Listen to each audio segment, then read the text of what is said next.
चलिए आज एक कहानी सुनते हैं रामलाल की, जो एक बहुत मेहनती किसान थे। ये कहानी है हिम्मत की, ईमानदारी की और अपनी मिट्टी से जुड़े रहने की। उनकी पूरी दुनिया बस इतनी सी थी। 4 बीघा जमीन, एक कच्चा घर और उनकी प्यारी भैंस गौरी।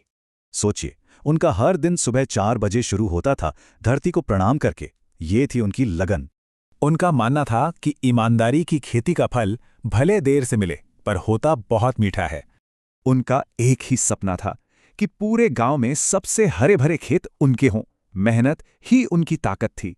लेकिन फिर जिंदगी ने एक बहुत बड़ी परीक्षा ली। गांव में पड़ गया भयानक सूखा। बाकी सब तो हिम्मत हार गए, पर रामलाल, उन्होंने अपनी जमीन छोड़ने से साफ मना कर दिया। तो उन्होंने एक बड़ा कदम उठाया। गौरी का दूध बेचकर जो भी पैसा मिला, उससे ट्यूबवेल लगवा लिया। दिन रात एक कर दिया। हालत ये थी कि हाथ फट गए थे और पैरों में पड़ गए थे छाले। पर हिम्मत देखिए, वो जरा भी नहीं टूटी। हौसला एकदम बुलंद था। और फिर महीनों बाद नतीजा, सोने की तरह चमकती हुई गेहूं की लहलहाती फसल। जब हैरान पड़ोसियों ने पूछा तो उनका जवाब बहुत सीधा और सच्चा था। लेकिन कहानी में एक और मोड़ आया।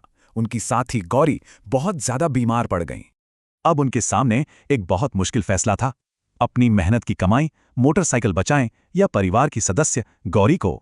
उन्होंने एक पल भी नहीं सोचा, अपनी मोटरसाइकिल बेच दी और गौरी का इलाज करवाया। उसी साल सरकार ने सर्वश्रेष्ठ किसान अवार्ड का ऐलान किया और रामलाल की कहानी अधिकारियों तक पहुंच गई। और जब मंच पर उनका नाम पुकारा गया तो उनकी आंखों में आंसू थे और दिल में सच्चाई। उनकी बात ने सबका दिल जीत लिया। पूरा हॉल बस तालियां बजाता रहा। आज रामलाल सिर्फ किसान नहीं, एक मिसाल हैं। वो गांव के नौजवानों को खेती करना सिखाते हैं।